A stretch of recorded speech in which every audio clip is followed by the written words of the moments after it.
إن الحمد لله نحمده ونستعينه ونستغفره ونعوذ بالله من شرور أنفسنا ومن سيئات أعمالنا من يهده الله فلا مضل له ومن يضلل فلا هادي له وأشهد أن لا إله إلا الله وحده لا شريك له وأشهد أن محمدا عبده ورسوله صلى الله عليه وعلى آله وصحبه أجمعين. أما بعد أيها المسلمون اتقوا الله حق التقوى فإن التقوى الله عز وجل سبيل المؤمنين وزاد الصالحين وبها نجاة يوم الدين. My brothers and sisters, anyone who looks at the life of the Messenger of Allah sallallahu alaihi wasallam, they will understand that as soon as he moved to Al-Madinah, different parts of the Sharia were being legislated. So within the first phase of his life in Al-Madinah, the adhan was legislated. And in Sha'ban, the month we are in right now, different rulings concerning the religion were being sent, such as changing of the Qibla from Bayt al-Maqdis to Masjid al-Haram in Mecca.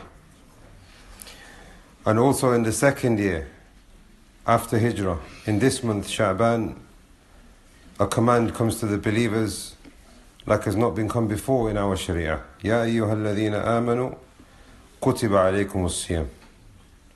Believers, upon you is ordained the siyam. But also in Surah Al-Baqarah, you will find many different ahkam being revealed during this period. So anyone who recites Surah Al-Baqarah, they will find the word yas'alunak being repeated many times. They are asking you, O Muhammad sallallahu alaihi wasallam, meaning the companions are coming up to the Messenger of Allah sallallahu alaihi wasallam and asking him religious rulings. And in response to that, Allah subhanahu wa ta'ala is sending down clarification and a sharia. So for instance, they say yasalunaka anil ahilla. They came to the Messenger of Allah sallallahu alaihi wasallam asking about the new moons and the moon sighting and the establishment of every Hijri month. So Allah subhanahu wa ta'ala reveals to them revelation. This is because, my brothers and sisters, the companions, they knew very well, and we have this recorded in the Quran, that nobody can start an act of worship until they have knowledge before doing that act of worship. My brothers and sisters, the Prophet ﷺ said in a hadith which is sahih, he said, Al-khayru aada wa sharru lajaja. Al-khayru aada, a goodness in a person that he can find. He knows that he is upon goodness, is when doing good deeds become easy for him. Wa sharru lajaja, and a badness in a person, or a person knows that he's not upon goodness, is when good deeds are presented to him, but he really doesn't want to do them. He has no real interest in doing them. He doesn't learn about them so that he can do it in the best possible manner. My brothers and sisters, Ramadan is close, and see where you are with this statement of the Messenger of Allah sallallahu alaihi wasallam. Al-khayru aada wa sharru lajaja. Are you a person that likes goodness and accepts goodness and wants to learn more about goodness, and goodness becomes easy for him? Or is it that you don't really have an interest in doing good deeds? Then in the same hadith, the Messenger of Allah ﷺ said, وَمَنْ يُرِدِ اللَّهُ بِهِ خَيْرٌ يُفَقِّهُ فِي الدِّينِ. If you find goodness being something that comes to you easy, then this is a sign that you are upon goodness. If you are too relaxed when it comes to doing good deeds, or even worse, you have no interest in doing them, then this is a sign that that person doesn't have goodness. And then the next statement from the Messenger of Allah sallallahu alaihi wasallam, if Allah wants good for you, He will teach you about the religion. And this is why, my brothers and sisters, may Allah teach us, there is an agreement from the ulama that seeking knowledge before doing an act of worship is wajib upon every single Muslim. Seeking knowledge before doing the act of worship itself is wajib upon every single Muslim. He said, sallallahu alayhi wasallam, طلب العلم فريدة على كل مسلم. Seeking knowledge is wajib a religious obligation upon every single Muslim. Imam Ahmad ibn Hanbal, rahimahullah, was asked about this hadith. So he was asked, is seeking knowledge actually mandatory upon every single Muslim? He replied, Na'am, li'amri dinik. Yes, knowledge of your religion that you must learn, وَمَا تَحْتَاجُ إِلَيْهِ, and whatever is needed for you to understand your religion, مِنْ أَنْ يَنْبَغِي أَنْ تَعَلَّمُهُ, so that that person will then know what his religion wants from him, so then he can do what Allah subhanahu wa ta'ala has obligated. The famous Salaf, famous alim from the ulama, the Salaf, Abdullah ibn Mubarak rahimahullah, was asked a similar question as well. Are we supposed to seek knowledge? He said, أَنْ لَا يَقَدِّمَ الرَّجُلُ عَلَى شَيْءٍ, it is not permissible for a person to do an action إِلَّا بِعِلْمٍ, until he has knowledge.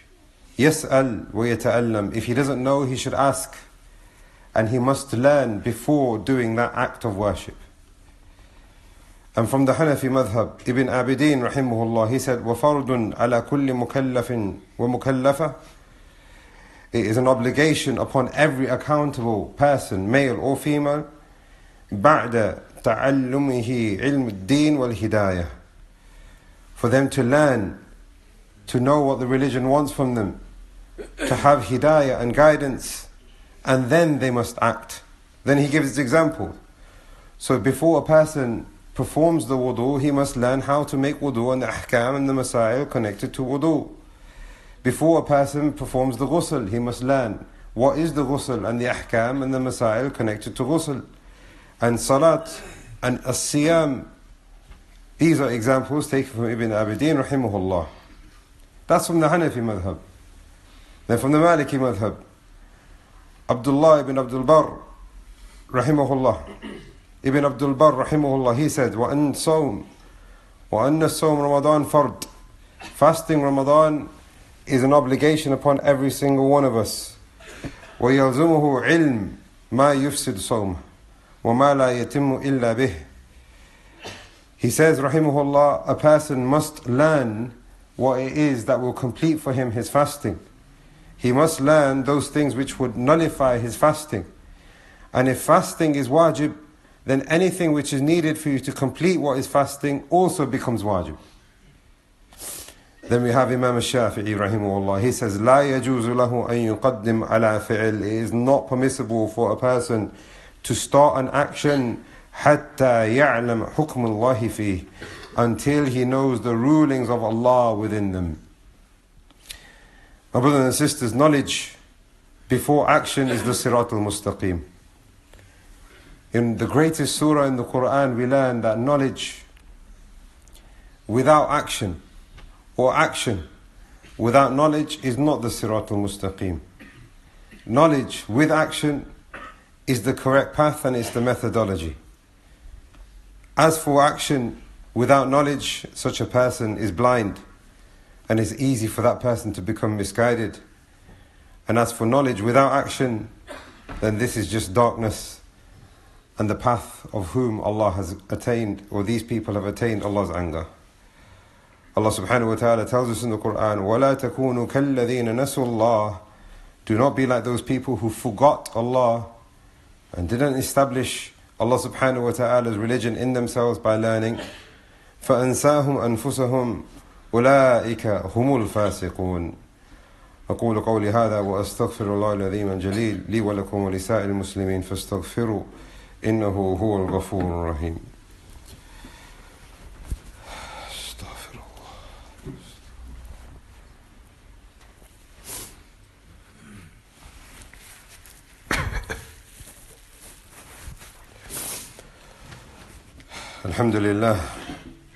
الحمد لله على إحسانه والشكر له على توفيقه وامتنانه وأشهد أن لا إله إلا الله وحده لا شريك له وأشهد أن محمدا عبده ورسوله صلى الله عليه وعلى آله وأصحابه وأعوانه وسلم تسليما كثيرا.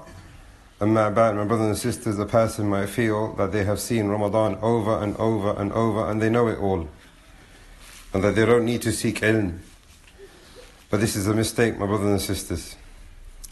seeking knowledge is one thing, and revision of that knowledge is something else. We all need to be reminded, and reminding benefits the believers. Look at this statement of Al-Hasan al-Basri, rahimahullah. He says, إِذَا أَظْهَرَ النَّاسُ عِلْمًا, if knowledge appears amongst the Muslims, but وَضَيَّعُ الْأَمَلِ, but they don't practice that knowledge anymore, or they think they've got enough knowledge, وَتَهَابُ الْأَلْسُنِ, and they start fighting one another with their tongues, وَتَبَاغَدُ بِالْقُلُوبِ, and they start showing hatred to one another in their hearts, وَتَقَاطُعُ بِالْأَرْحَامِ, and they start cutting ties of kinship and their relatives with one another, لَعَنَهُمُ اللَّهُ عَزَّ وَجَلَّ عِنْدَ ذَلِكَ, the curse of Allah, the exalted and the glorified, will be upon them within this. فَأَسَمَّهُمْ وَعَأْمَا أَبْصَارُهُمْ, they will lose their hearing, they will not be able to hear guidance, and they will become blind, they will not be able to see guidance. We all started off with this advice from Hasan al-Basri rahimahullah, and this is our advice on how we should prepare for Ramadan, by learning and revising and asking and reconnecting to ilm. He's saying here rahimahullah, when people leave off knowledge, they will then not act. Of course, why would you act if you don't have knowledge? And then on the tongues you will see enmity, then in the hearts you will see hatred, then you will see in your family ties cutting off. The curse of Allah will be upon these people. These people will lose their hearing and they will become blind. So the advice, my brothers and sisters, from the ulama, from the salaf, and our religion in general: learn, revise, ask if you don't know, rectify your insides, because through seeking knowledge your insides are being rectified. Seal your connections, secure the rights of one another, secure the rights of your Lord, so that Allah subhanahu wa ta'ala will not be angered with you, and rather Allah subhanahu wa ta'ala will have mercy upon you, and He will pardon you, and He will show you to His way of guidance and acceptance. Ala sallu wa sallimu ala nabiyyina Muhammad, afdalu man salla wa sam. Allahumma salli ala alihi wa sahbihi al-barr al-kiram. Allahumma salli wa sallim wa zid ala nabiyyina Muhammad wa ala alihi wa sahbihi ajma'in. اللهم أعز الإسلام والمسلمين اللهم أعز الإسلام والمسلمين وأذل الشرك والمشركين يا حي يا قيوم برحمتك نستغيث أصلح لنا شأننا كله ولا تكلنا إلى أنفسنا طرفة عين اللهم إنك عفو تحب العفو فاعف عنا اللهم طهر قلوبنا من النفاق وأعمالنا من الرياء وألسنتنا من الكذب وأعيننا من الخيانة اللهم تقبل توبتنا واغسل حوبتنا وأجب دعوتنا وثبت حجتنا واهد قلوبنا واسدد ألسنتنا يا رب العالمين ربنا ظلمنا أنفسنا وإن لم تغفر لنا وترحمنا لنكونن من الخاسرين اللهم علمنا بما ينفعنا وانفعنا بما علمتنا اللهم زدنا علما ربنا ظلمنا أنفسنا وإن لم تغفر لنا وترحمنا لنكونن من الخاسرين اللهم اشف مرضانا وأصلح أحوال المسلمين في كل مكان اللهم اغفر للمسلمين والمسلمات والمؤمنين والمؤمنات والأحياء منهم والأموات ربنا آتنا في الدنيا حسنة وفي الآخرة حسنة وقنا عذاب النار عباد الله اذكروا الله يذكركم واشكروه على نعمه يزدكم ولذكر الله أكبر والله يعلم ما تصنعون